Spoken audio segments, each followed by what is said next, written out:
Besides, if the girls dressed as cavemen and the guys as smurfettes, we saw each other in a whole new light.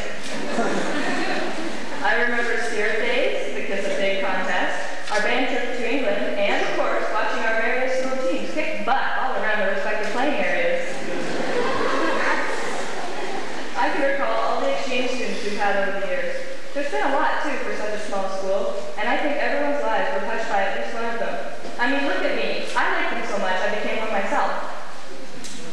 I will always remember how people with more than one spare and/or a music class often had to find ways to entertain themselves.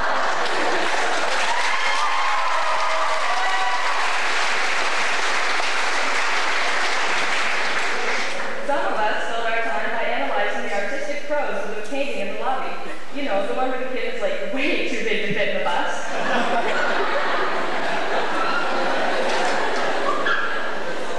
One of my fondest memories is of Variety Night. That was always a lot of fun, even though many hours were filled with Miss Relation's voice ricocheting around the gym. Enunciate, he said. Project your voice. Needless to say, we were also subjected on many occasions to Miss Relation projecting his voice at students who were absent from school without a note. Well, you guys, it's been a tough 5 years, hasn't it? Everybody had to work hard at some point at least, but we made it. And when you think about it, every year brought in new rules and different ways of thinking. Our grade 9 year was disrupted because our principal, Mr. Ward, left us and was replaced by this guy with a perma-smile who was determined.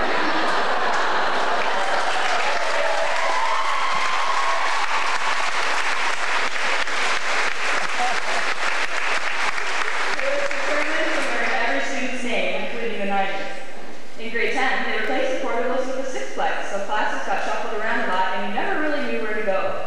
One portable was kept though. We think it's so they wouldn't have a room 666. During our grade 11 year, they put in the firewalls. Suddenly there were doors all over the place, and sitting in the main stairwell became a pretty useless practice. For grade 12, we lost Miss Relation and got Mrs. Spears as our vice principal.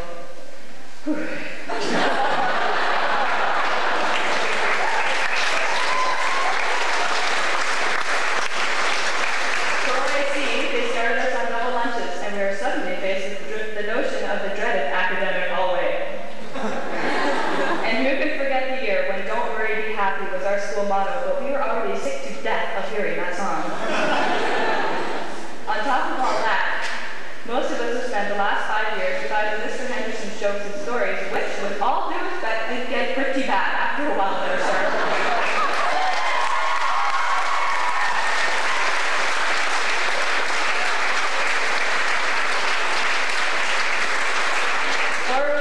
Which should be fairly self-explanatory to us.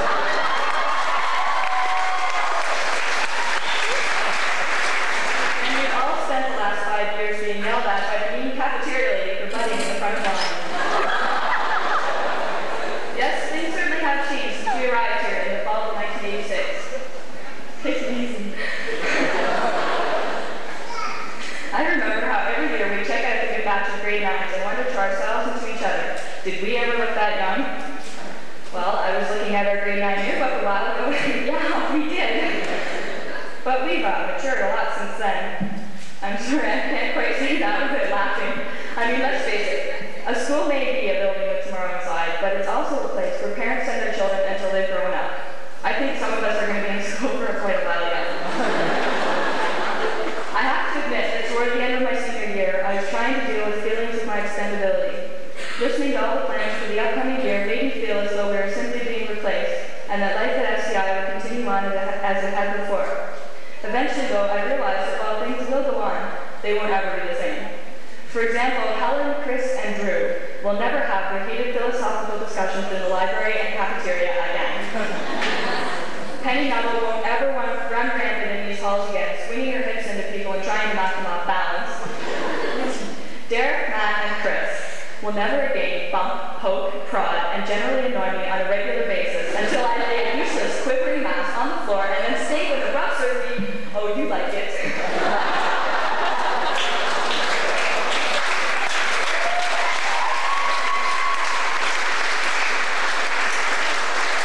Going to a small school has been a somewhat tedious but often rewarding experience for me. One major reason is that you really get to know the teachers here. There's a special student-staff relationship that can't be found in bigger schools. Even if you don't have someone for a teacher, just talking to them in the halls can give you an idea of what they're like.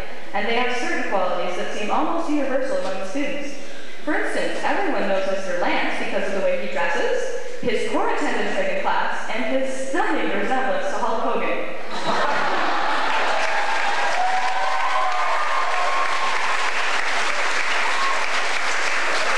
Don't get excited, sir, that's only in reference to your mustache. People know Mr. Quinn because of his oh-so-cool haircuts and his purse.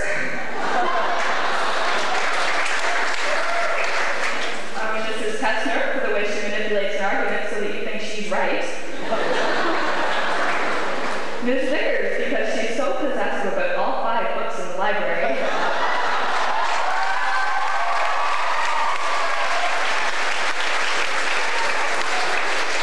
And Mr. Kadziorski for his rather pompous attitude towards physics.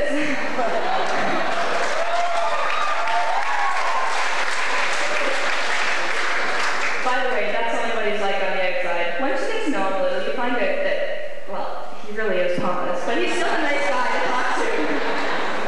Anyway, everybody knows that when Mr. Preston steps up front, you know he's either going to play his fiddle or make a speech. Either way, you're going to be there for a while.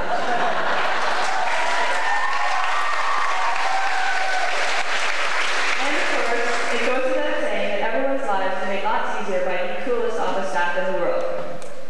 I guess my point is that after 5 years of attending a small school like SCI, you realize that you're not just a face in the crowd, just a student passing through. You are an integral part of the SCI family, and the staff treat you that way. You come to realize that they're not just your teachers, they're also your friends, and that's part of what makes SCI a special school to attend. Granted, it took me a long time to figure that out, but that's the conclusion I eventually came to. It's not about knowing people when you walk down the hall, or about getting extra attention from the teachers. It's about being a part of something.